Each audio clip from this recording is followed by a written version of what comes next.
car je ne crois pas que Dieu veut que nous ayons la moindre crainte.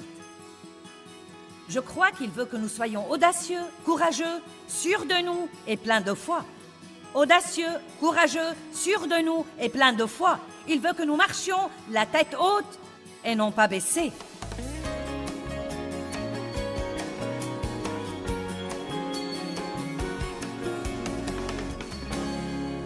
Eh bien, Dieu nous donne la foi. Romains 12, 3 dit « Dieu a donné à chacun une mesure de foi. » Donc, vous avez la foi. Vous ne devez pas prier pour avoir la foi. Je ne dois pas prier pour l'avoir. Je dois simplement utiliser la foi que j'ai. Et plus j'utilise la foi que j'ai, plus je serai fort. La foi peut s'accroître, mais le seul moyen de l'accroître, c'est de l'utiliser. Et la foi est une force. Elle est en fait une force puissante qui réside à l'intérieur de notre esprit. Et quand elle est libérée, des choses énormes peuvent arriver dans notre vie. Comme par exemple, la Bible dit « La prière du juste agit avec beaucoup de force. » Donc la foi est une force efficace. Nous avons la foi. Mais je crois qu'il y a un genre de loi dans l'univers que j'appelle « utilisez-le ou perdez-le ». Et donc, si vous n'utilisez pas un muscle, il sera vraiment atrophié et affaibli. Et vous ne pourrez pas l'utiliser. Si vous avez un bras plâtré ou une jambe plâtrée, quand vous enlevez le plâtre qui a été là longtemps, le muscle sera vraiment affaibli et vous devez faire une thérapie pour le fortifier de nouveau. Et je crois qu'il en est de même pour notre foi. Dieu a donné à chacun une mesure de foi, pas n'importe quel genre de foi, mais une mesure de foi divine. Vous devez avoir la foi, sinon vous ne sortirez même pas du lit le matin. Quand vous sortez du lit le matin, vous avez foi en vos pieds et dans le plancher. Et si les deux se réunissent, vous pourrez vous tenir debout. Nous opérons donc tout le temps par la foi, par un genre de foi naturelle. Il faut de la foi pour rouler dans la circulation. Amen. Vous devez avoir la foi pour élever vos enfants. Vous devez avoir la foi pour vous marier et rester marié longtemps. Vous devez avoir beaucoup de foi, mais quand nous commençons à comprendre que la foi que nous avons comme croyants en Christ est une foi divine et que c'est en fait la foi de Dieu qui est en nous, que ce n'est pas un genre de foi humaine par lequel nous nous levons le matin et nous posons nos pieds sur le plancher, mais que la foi que nous avons est une foi divine spéciale. Et Paul a même dit qu'il est arrivé au point où il vivait par cette foi. Il a dit « Ce n'est plus moi qui vis, mais Christ qui vit en moi, car ma vie présente dans la chair, je la vis dans la foi au Fils de Dieu, qui m'a aimé et s'est livré pour moi. » Maintenant, la foi n'est pas forcément quelque chose que nous ressentons ou que nous voyons. La foi est une décision que nous prenons concernant à qui nous allons faire confiance. Je veux répéter. La foi n'est pas un sentiment que nous attendons d'avoir. Je ne dis pas « Oh, je me sens pleine de foi ce soir. » Vous savez, parfois, je me sens vraiment ointe et remplie de l'Esprit de Dieu quand je monte en chair. Et parfois, je ne le sens pas du tout. Mais j'ai découvert que si nous fonçons vraiment dans la foi, Dieu nous retrouve toujours quand nous faisons ce pas de foi et il nous aide à arriver là où nous devons être. Mais si nous restons là, à attendre de ressentir quelque chose, nous pouvons attendre éternellement. Car la foi est la substance des choses que nous ne voyons pas et la substance des choses que nous ne ressentons pas. Elle est en fait, dit la Bible, un témoignage. C'est un témoignage spirituel, comme quoi nous faisons confiance à Dieu. Et vous savez, il y a toutes sortes de gens qui défilent à l'église tous les dimanches et n'apprennent jamais à exercer ou à libérer leur foi. La foi est une force qui réside au-dedans de nous et je crois que nous pouvons la libérer de 3 façons. En priant, en parlant et en faisant. En priant dans la foi et en disant quelque chose dans la foi. Je parle toujours de l'importance de confesser la parole de Dieu à haute voix. Si nous n'apprenons pas à arrêter de dire ce que nous ressentons et ce que nous pensons et à commencer à dire ce que dit Dieu, nous aurons toujours des ennuis. Il n'y a pas un seul séminaire que je fais n'importe où je ne parle pas quelque part dans ce séminaire, et probablement à plusieurs reprises, où je ne parle pas de l'importance de s'accorder verbalement avec Dieu et de confesser la parole de Dieu à haute voix. Et je peux vous le prouver par beaucoup de textes bibliques. Donc la foi est libérée. Quand je dis que je crois que je trouve grâce partout où que j'aille, c'est un texte biblique. Et si je le dis, ça aide à renouveler ma pensée de nouveau, comme quoi je peux me fier à Dieu. Je peux libérer ma foi quand je sors de la maison pour que Dieu me donne grâce partout où que j'aille et fasse que des choses spéciales se produisent dans ma vie. J'étais avec quelqu'un l'autre jour et il n'a pas eu la place de stationnement qu'il voulait et il a dit « Ça se comprend, c'est bien ma chance. » J'ai pensé, j'espère que tu me côtoieras assez longtemps pour changer cette attitude. Car vous savez, c'est l'attitude que le monde a et l'attitude que j'avais moi-même pendant très longtemps. Mais nous pouvons, en fait, libérer notre foi pour que Dieu nous donne grâce et pour qu'il fasse pour nous des choses qui nous laisseraient vraiment stupéfaits. De petites choses et de grandes choses. Et à vrai dire, je m'enthousiasme parfois pour les petites choses, beaucoup plus que pour certaines des grandes choses. Combien d'entre vous aiment observer la présence de Dieu dans votre vie de tous les jours qui fait que des choses se produisent et par lesquelles vous savez que c'est vraiment Dieu qui vous dit « Je suis là, je suis là ». Et à vrai dire, quand je repense à toutes les années, des années et des années où j'allais à l'église, et j'aimais Dieu. Et oui, j'ai entendu parler de se fier à Dieu pour le salut, et j'y ai cru, et j'ai cru que j'étais sauvée, que j'irais au ciel si je mourais. Mais je ne savais vraiment rien sur la foi, sur la vraie foi. Non, mais j'étais au courant de la foi qui sauve. Mais je ne savais rien sur ce merveilleux don de foi que Dieu nous a donné, qui peut apporter la guérison dans nos vies, et peut nous aider à vivre libérés de la culpabilité et de la condamnation, et peut nous permettre de faire de grandes choses, des choses que nous ne savons même pas faire. Et je veux vraiment vous encourager à ne jamais paresser et à ne jamais laisser ce merveilleux don de foi sommeiller en vous pendant que vous restez là à attendre un sentiment pour vous motiver à faire ce que vous devriez faire dans la foi. Et si vous le faites dans la foi, rappelez-vous que cela veut normalement dire que vous le faites sans sentiment et très souvent sans voir le résultat à ce moment-là. La Bible dit, quand vous priez dans la foi, croyez que ce que vous dites arrivera et il vous sera accordé. Elle ne dit pas que vous l'avez déjà, mais elle dit, quand vous priez dans la foi, croyez que ce que vous dites arrivera et il vous sera accordé. Eh bien, qu'est-ce qui se passe entre la prière, la libération de votre foi et croire ce que vous dites arrivera? Qu'est-ce qui se passe entre ça et l'exaucement? Beaucoup de patience et beaucoup de mensonges de Satan. Et nous allons parler de tout ça. J'effleure certaines des choses dont nous allons parler ici ce week-end. Donc, la foi ne vous sert à rien si vous ne la libérez pas. Vous libérez votre foi en priant et en parlant. Vous pouvez libérer votre foi toute la journée juste en apprenant à confesser la parole à haute voix. Levez-vous le matin et dites « Dieu m'aime ». Je suis la justice de Dieu en Christ. Mes péchés me sont pardonnés. Ce sera une merveilleuse journée.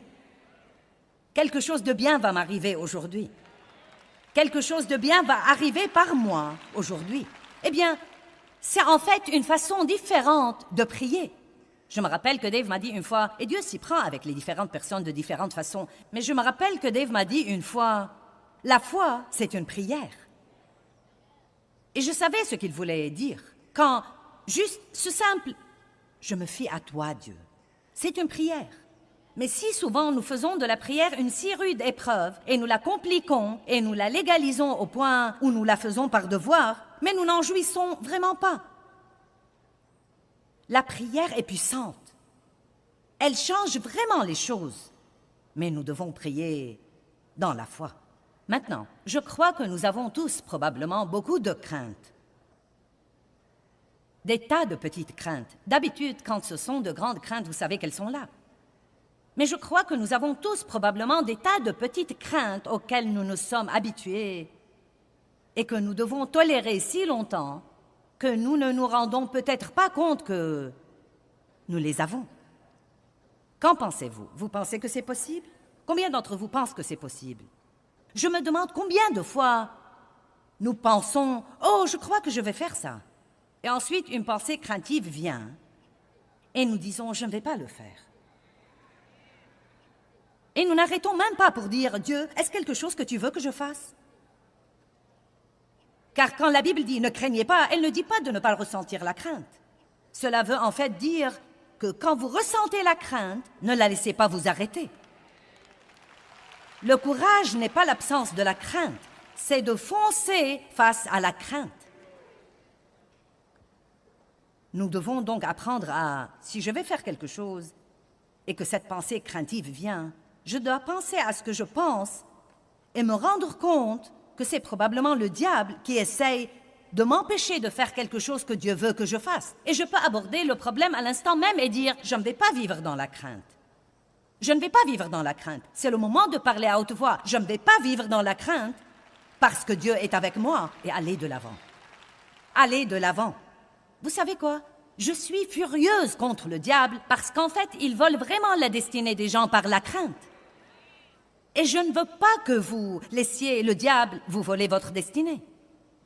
Je veux que vous possédiez la terre promise et non seulement aller à l'église et entendre parler d'elle et en parler toute votre vie et prier pour la posséder, mais ne jamais vraiment vivre dans les promesses de Dieu. Je veux que vous jouissiez de Dieu et que vous jouissiez de vous et que vous jouissiez des gens qui vous entourent et que vous fassiez tout ce que vous pouvez faire dans votre vie pour la gloire de Dieu.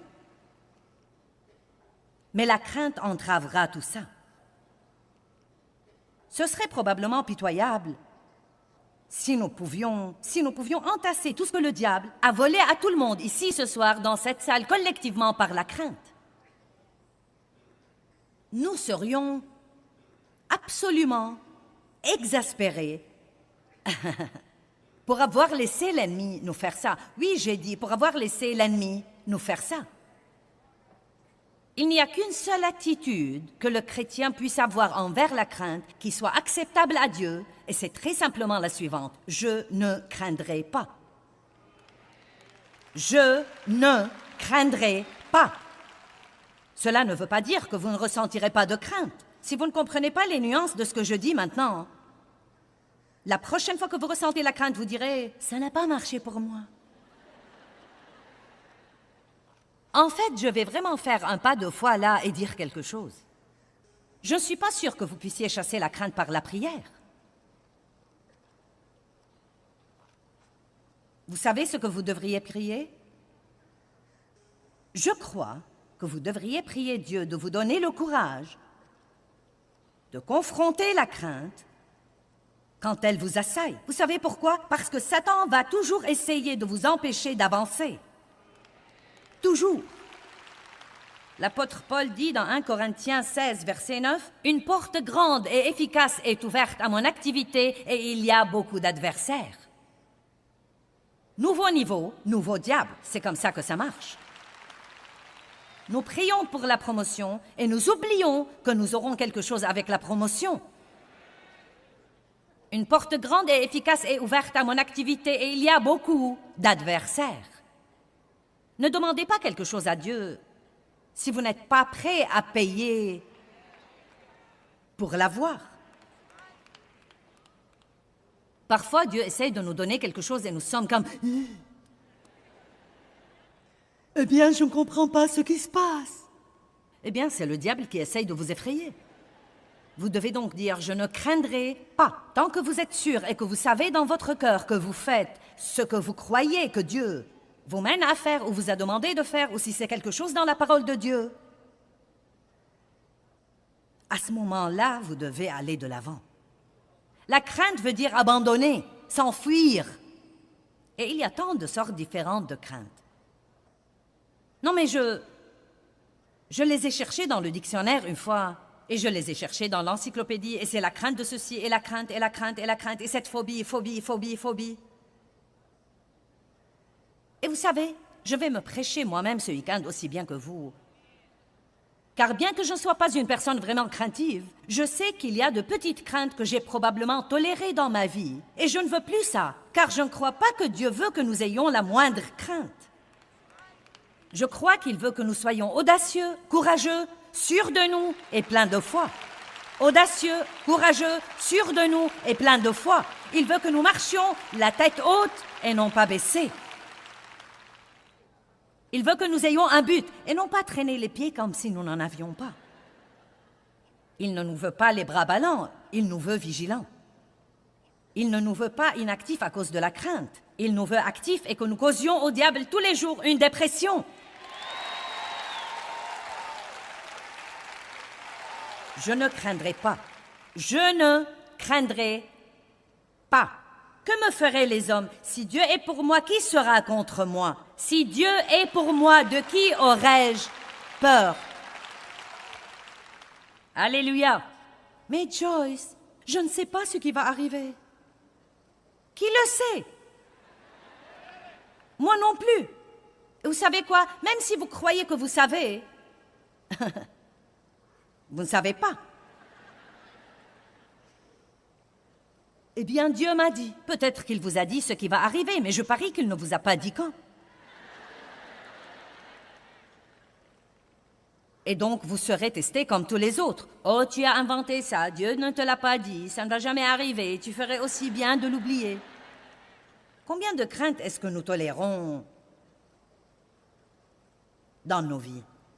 Père, je prie en ce moment au nom de Jésus que la moindre crainte que nous tolérons dans nos vies, par paresse ou parce que nous l'avons tolérée si longtemps que nous ne reconnaissons même plus ce qu'elle est, je prie que tu nous la révèles et que, une par une, nous résistons et nous luttions contre la crainte jusqu'à ce que nous soyons complètement libérés de son tourment. Au nom de Jésus. Amen. Marc chapitre 11 va plutôt être notre texte de base ici ce week-end. Je veux vous répéter ceci assez de fois pour qu'il résonne dans vos cœurs quand vous partirez d'ici. Marc 11, 22.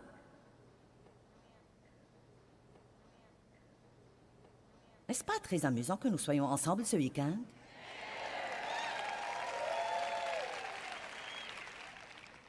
Marc 11, 22. Et Jésus répondit et dit, « Ayez foi en Dieu constamment. »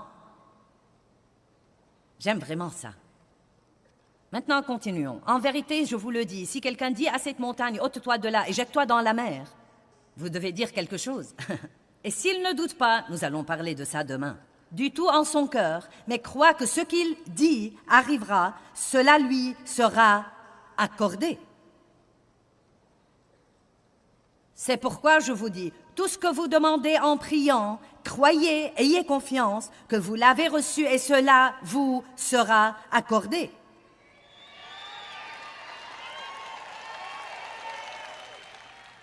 Et je lance ceci pour faire bonne mesure. Eh bien, arrête là, Joyce.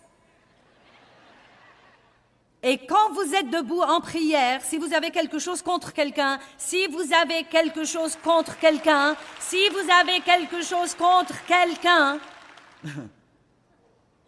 oubliez, pardonnez-lui, laissez tomber, oubliez. Pour que votre Père qui est aux cieux vous pardonne aussi vos péchés et vos fautes, et les oublie et les laisse tomber. Maintenant, le verset 26. Mais, croyez-moi, c'est les et les si et les mais dans la Bible qui changent vraiment tout. Mais si vous ne pardonnez pas, votre Père qui est aux cieux non plus ne vous pardonnera pas vos fautes et vos défauts. Maintenant, vous savez, ça n'a rien de mystérieux. Ça n'a pas besoin de compréhension ou d'interprétation. Ça n'a même pas besoin de révélation. Si vous êtes fâché à cause de quoi que ce soit contre quiconque, offensé, amer, plein de ressentiment ou quoi que ce soit, vous dites, eh bien Joyce, ça ne peut pas inclure ce qu'on m'a fait. Vous savez pourquoi? Parce que vous ne voulez pas que votre foi ne travaille pas parce que vous vous accrochez à un quelconque sentiment et que vous êtes fâché contre quelqu'un qui est probablement sorti d'un musée et se fiche pas mal de ce que vous soyez vexé. Amen. Certains d'entre vous sont même fâchés contre des personnes qui sont mortes. Mais à quel point c'est stupide.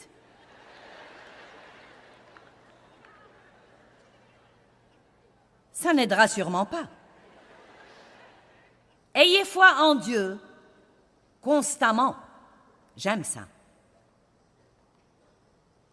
Il ne dit pas « ayez foi en Dieu » jusqu'à ce qu'il y ait un problème imprévu, un grand problème. Ayez foi jusqu'à ce que vous deviez attendre longtemps ce que vous voulez que Dieu fasse. Ayez foi jusqu'à ce que la vie soit injuste. Ayez foi jusqu'à ce que quelqu'un vous maltraite.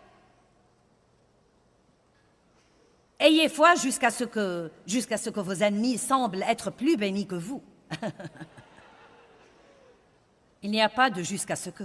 J'aime ce que Dave dit sur la foi. Il dit la seule fin pieuse de la foi devrait être l'exaucement de votre prière. Amen. En d'autres termes, si j'espère en Dieu pour une voiture et que je l'obtiens, je ne dois plus avoir la foi pour cela désormais. J'utilise ma foi pour quelque chose d'autre. Mais jusqu'à ce que j'ai l'exaucement, la seule chose qui devrait jamais m'empêcher de croire n'est pas combien de temps j'attends, non pas combien c'est dur, non pas les mensonges de Satan. La seule chose qui devrait m'arrêter, c'est quand j'ai l'exaucement. Et même si nous mourrons en espérant en Dieu pour quelque chose que nous n'avons jamais eu, en réalité, Dieu sera content. Vous ne vous êtes pas enthousiasmé pour ça.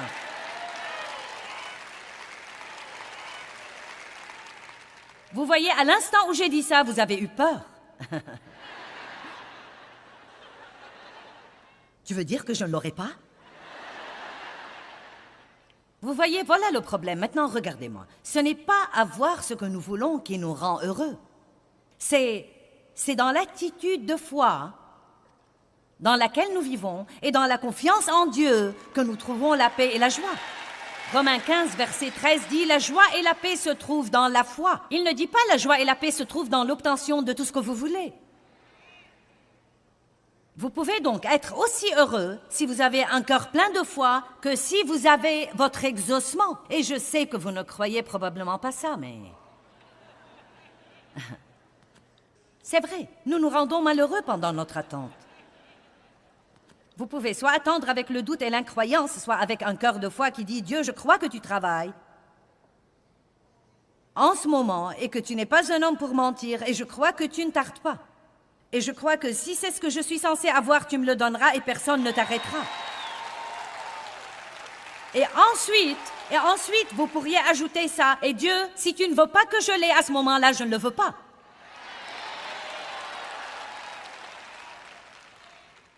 Car la vérité est que, écoutez, si vous avez prié dans la foi et que vous êtes prêt à attendre et que ce que vous avez demandé est quelque chose que Dieu veut que vous ayez, à ce moment-là, personne ne peut l'arrêter.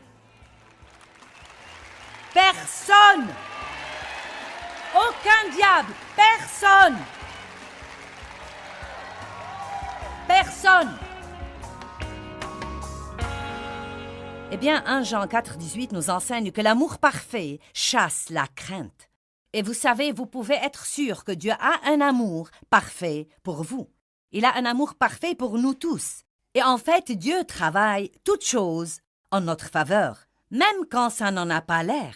Maintenant, rappelez-vous de ceci. Bien que vos circonstances aujourd'hui n'aient peut-être pas l'air aussi bonnes que ça, Dieu vous aime vraiment et il a un bon plan pour vous et il travaille dans les coulisses pour faire que ce bon plan s'accomplisse dans votre vie. Mais il veut que vous vous accordiez avec lui et que vous croyiez ça.